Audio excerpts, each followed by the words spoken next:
Welcome to another edition of Our City. Here's a few things going around the city of Elizabeth this week. On Friday, April 2nd, City Hall will be closed in observance of Good Friday. On Tuesday, the Boys and Girls Club will host their annual Youth of the Year Dinner and Awards Ceremony. This event will take place at Gallopin Hill in Union. And also on Saturday, April 3rd, I'll attend the historic Midtown Elizabeth Special Improvement District, their spring egg hunt. It will be located at the First Presbyterian Church, featuring egg hunt, balloonist, face painting, music, 355-9600. And we wish everyone a safe and happy Easter holiday. If you need more information concerning these events or any other events, please call our Public Information Office at 820-4124. And now I'm pleased to be joined by Mr. Jose Aguilin, who has been working with us and the U.S. Census for the last couple of months. Jose, welcome to the show. How are you, Mayor? Good to see you again. Good to see you, yeah. Yeah, we've been at enough events over the last couple of months. I know, and it's very good. The turnout seems to be very good for Elizabeth. Yeah, because we were a little low last time, so we want to build up our national Absolutely. average. We're very happy, especially we're now going to the churches, the faith-based organizations, which represent a big number of people that are hard to count.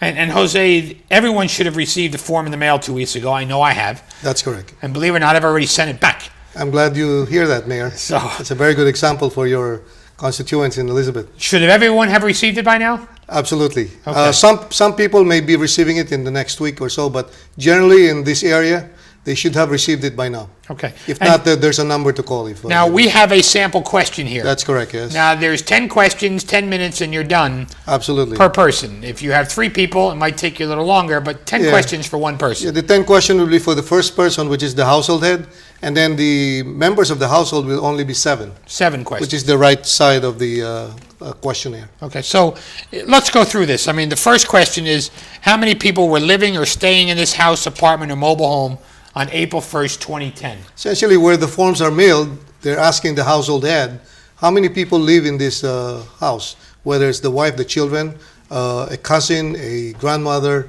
the number of people that physically live in that home or edifice. And were there any additional people staying here that you did not include in the questionnaire?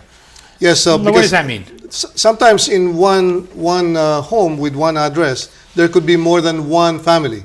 So that's the reason why we ask this is that there are certain relatives or children that are not there, but they actually physically live in another place, or sometimes non-relatives that lives in that particular home.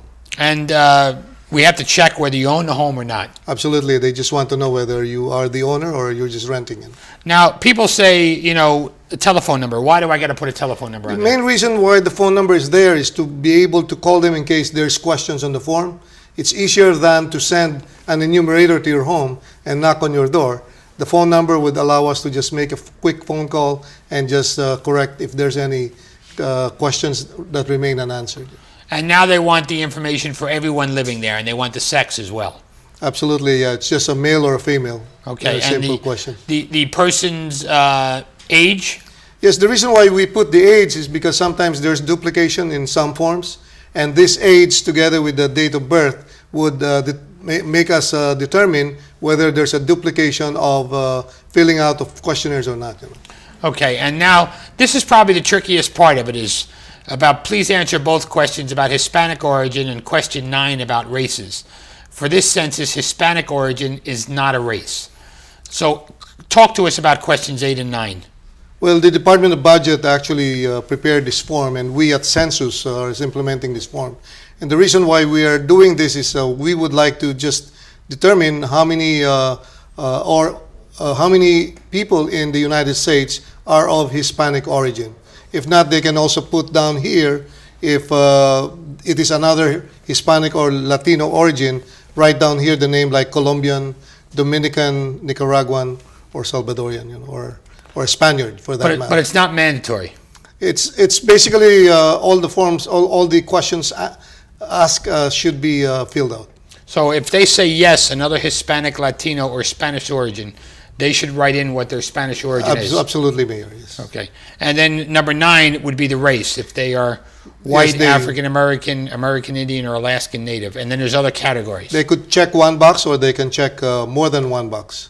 But in general, it's good to describe, for example, if you're Chinese or Filipino, just check that box and, instead of putting more than one, then it becomes a mixed race. So if your mother is Chinese and your father is Filipino, do you check both boxes? You can check both boxes, but again, you will be classified under mixed race. So, Okay. it's better to decide what do you feel is your race in terms of maybe your father. Different people would determine what race they are in.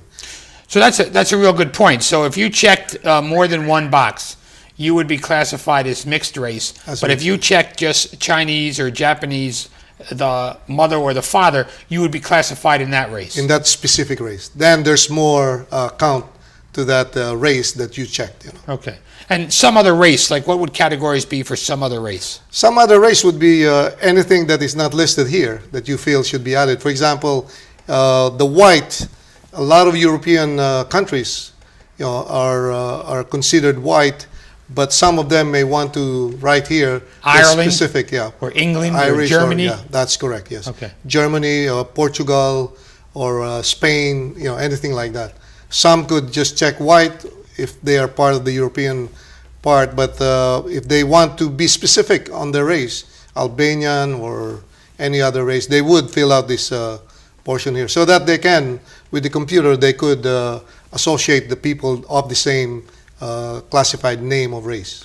Now, number 10 is just in case there's a college student or in the military, you have to let them know, correct? That's correct, yes. And It's tell best us, to know. tell us about if you have 3 or 4 other people living in the household, do they need to fill out all 10 questions or just Well, half? if there's 3 people, then whoever heads that house would fill out the form, and the person that fills out that form will answer 10 questions, but the rest will answer only this portion here. Now, who 7. sees this form when it's turned in? Basically, the people that see this form is just the Census Bureau, because when you mail this is sealed in an envelope, and it goes to the U.S. Census for data entry into our database, and that is sealed for 72 years, Mayor. Now, legal or illegal, they should answer this form? Absolutely. Every person that's still breathing and still alive must be counted because we provide services to all of these individuals that live in these places. And a lot of people don't understand why an illegal alien or an illegal immigrant should answer this form. Yes, we at Census, we call it undocumented. These undocumented individuals that utilize a lot of our services and a lot of the roads, the hospitals, the schools, we would like to count them too, because sometimes if we count 350 children in one location, then we build a school for 350, but if 600 comes in September, then there's not enough space for us to provide as a service to the community. So we would like to encourage everybody, because this is safe, and the Title 13 of the Constitution protects this information.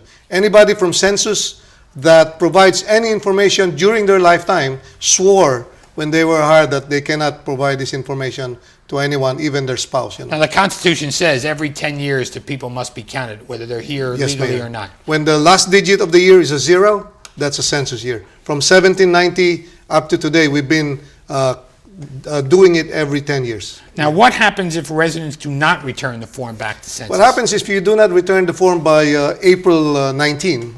Supposed to be April 1st, but now we're giving some leeway. April 19, then the form that you will send in after that will not be considered as on time. So what we do is we'll send you another form, and if you don't return that form, then we will send you an enumerator. We're hiring an army of enumerators to make sure that they knock on your doors and help you fill up the form, and make sure that you fill up the form. They will come back 6 times.